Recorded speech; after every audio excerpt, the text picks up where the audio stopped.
பத்திரிகைகள் எல்லாம் நாம் மனதில் வைத்துக் கொண்டு தாக்காமல், ஏனென்றால் காவல்துறையை நாம் கேட்டுவிட்டோம்.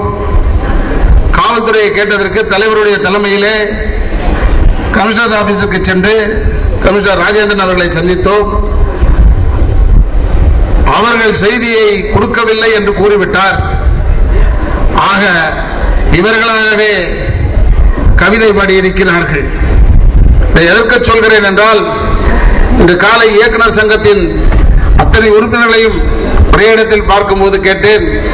அவர்கள் சொன்னார்கள், இதற்கு ஒரு முற்றுப்புள்ளி வைக்க வேண்டும், நாங்கள் அத்தனை பேருமே வந்து எங்கள் கருத்துக்களை சொல்வோம் என்று சொன்னார்கள். அந்த உணர்வு ஒன்றே நம் வெற்றிக்கு அடித்தளம் என்பதை தெரிந்து கொள்ளுங்கள்.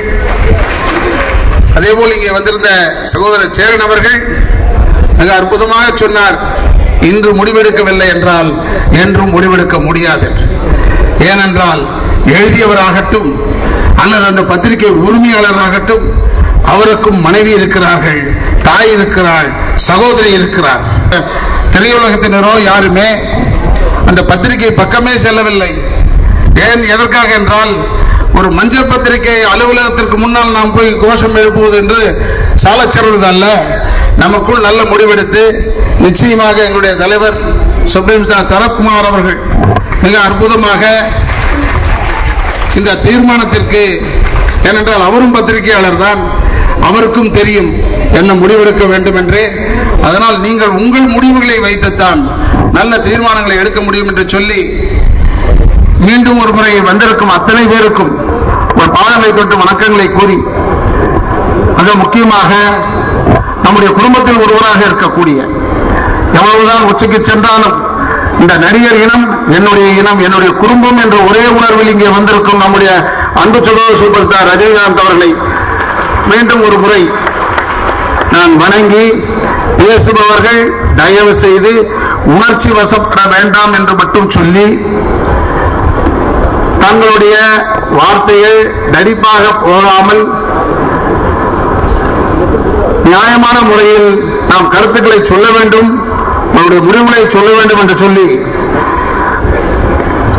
வந்திருக்கும் அத்தனை நல்ல உள்ளங்களையும் என் குடும்பத்தின் சார்பாகவும் திராவிட இயக்கங்கள் சார்பாகவும் நன்றி கூறி விடைபெறுகிறேன். நன்றி, வணக்கம். ஏற்கனவே நம்ம நிறைய பேசின விஷயங்கள் தான்.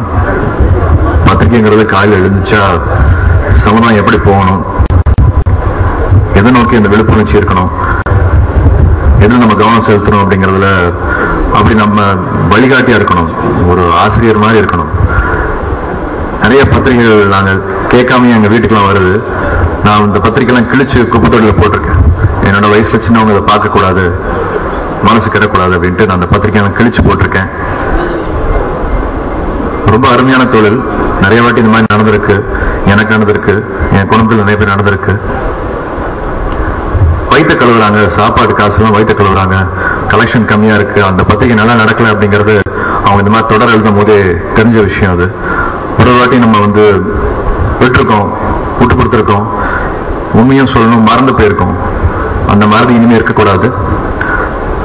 சார் சொன்ன மாதிரி அந்த லீகல் செல் ரொம்ப முக்கியம், அவசியம். அதுக்கு எவ்வளவு ஃபண்ட் பண்ணனாலும் நான் அதை ஃபண்ட் பண்றேன். கண்டிப்பாக நம்ம பண்ணியே ஆகணும். ஏன்னா இது நம்ம தொழில் கிடையாது. கண்ட ஈன பசங்க எழுதிட்டு இருப்பாங்க, இது பின்னாடி ஓடுறது நம்ம தொழில் கிடையாது. அதை வன்மையா கண்டிக்கணும்.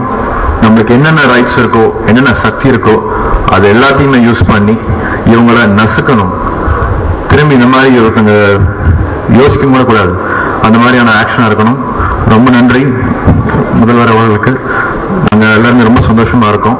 அது ரொம்ப ரொம்ப இப்போ அவசியமான ஒரு ஆக்ஷன். இது எதிர்காலத்துல இப்படி ஒரு கூட்டம் இந்த ஒரு காரணத்துக்காக கூடவே கூடாது. ரொம்ப மனசு வருத்தமா இருக்கு.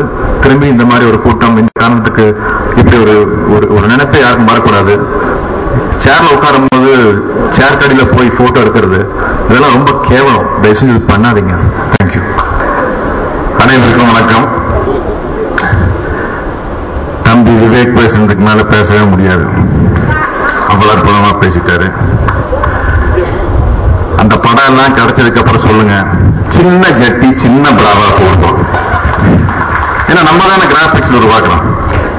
ஏன்னா அப்பதான் இன்னும் அந்த பத்திரிகை நல்லா விற்கும். காவல்துறைக்கும் தமிழக முதல்வர் அவர்களுக்கும் நன்றியை சொல்லிக்கிறேன். என்ன அந்த தினமலர் பத்திரிகையினுடைய எடிட்டர் லெனின் பேரு பாரு, எவ்வளவு பெரிய புரட்சிக்காரன் லெனின். எப்படி அந்த பேர் வைக்கல உங்களுக்கு வெக்கமா இருக்காதா? விசாரிக்க வேண்டாமா? முதல்ல கம்யூனிஸ்ட் கட்சிக்கு ஒரு பெரிய போராட்டம் நடத்துறேன். லெனின் பேர் வச்சிருக்காங்க. எனக்கு சத்யராஜன் பேர் வச்சிருந்தாரு. பொய்யா பேசுறவனுக்கு போய் சத்யராஜன் பேர் இருக்கு. லெனின் அவன் பேரு. தினமலர் நம்ம இங்கதான் சொல்றோம். அங்க கோயம்புத்தூர் பக்கத்துல எல்லாம் அதுக்கு என்ன பண்ண எலவ பத்திரிக்கைன்னு தான் சொல்லுவாங்க. அந்த ஏரியால அந்த பத்திரிகை வைக்கிறது காரணமே காலங்காத்தால பாரு நம்ம பிச்சர்லாம் சிரிக்கிறார். நம்ம ஊர்ல வந்து காலையில எழுந்திரிச்சோன்னு பெருசு எது மண்டையை போட்டுருச்சோ அது தினமலர்ல தான் நியூஸ் வரும். அதனால சகோதரி ஸ்ரீபிரியா அவர்கள் சொன்னாங்க, நளினி எல்லாம் பேசும்போது சூசைட் பண்ணிக்கலாம், செத்து போலாங்கிற மாதிரி இருந்தது அப்படின்னு சொன்னாங்க. அப்படி பண்ணிடாதீங்க, மறுபடியும் உங்க போட்டோ வரும். ஏன்னா அது ஒரு எலவ பத்திரிக்கை, மஞ்சள் எலவ பத்திரிக்கை. என்னன்னா எல்லாருமே சினிமாக்கு வரும்போது யாரோ ஒருத்தர் முன்னோடிய எடுத்துக்கிட்டு தான் வருவோம். அதுல குறிப்பா இங்க இருக்கிற பல பேர் வந்து நம்ம நடிகர் சங்க தலைவர் சரத்குமார் உட்பட தீவிரமான புரட்சி தலைவர் எம்ஜிஆருடைய ரசிகர்கள். அது மாப்பா ராதாரவியா இருந்தாலும் சரி, எல்லாருமே தீவிரமான எம்ஜிஆர் ரசிகர்கள். சில சமயத்துல வந்து அவர் காட்டின வழியில போக வேண்டியது வரும். நான் சினிமாவுக்கு வர்றதுக்கு முன்னாடி ஒரு விஷயம் கேள்விப்பட்டால் உண்மையா என்னன்னு தெரியாது. 1977க்கு முன்னாடி நடந்த ஒரு விஷயம். அனைவரும் மாப்பிள்ள ராதாரவிக்கு எல்லாம் தெரியும் நினைக்கிறேன். இதே மாதிரி ஒரு பத்திரிகையில புரட்சி தலைவரை பத்தி ஏதோ தப்பா எழுதிட்டாங்க. தத்தாவாதம் சிரிக்கிறாங்க தெரியும் நினைக்கிறேன். இல்ல மாப்பிள்ள நான் கேள்விப்பட்டது. ஏவிஎம் ஸ்டுடியோல அந்த பத்திரிகை நிருபர் வந்திருக்காரு. தலைவர் வணக்கம் வணக்கம் வணக்கம் வணக்கம் வணக்கம். சாப்பிட்டீங்களா? யாரும் பார்த்தாலும் கேட்டாரு. சாப்பிட்டீங்களா? சாப்பிடுங்க. ரொம்ப மோசமா எழுதிட்டாரு தலைவர் பத்தி. எப்படி இருக்கீங்க? நல்லா இருக்கும். வாங்க இன்னைக்கு நம்ம கூட சாப்பிடுங்களேன். இல்லண்ணே இல்ல வாங்க வாங்க அப்படின்னு தோல் மேல கை போட்டு விவேக்கெல்லாம் தெரியும் எனக்கு வச்சிருக்காரு. ஏவிஎம் மேக்கப் ரூம்குள்ள போய் உட்காருங்க தம்பி உட்காரு. வாட்சை கழட்டி வச்சிருக்காரு. எல்லாரும் தெரிஞ்ச விஷயம் கேள்விப்பட்டது. வாட்சை கழட்டி வச்சிருக்காரு, மோதிரத்தை கழட்டி வச்சிருக்காரு. யாரை துணைக்கு ஆளெல்லாம் கூப்பிடல.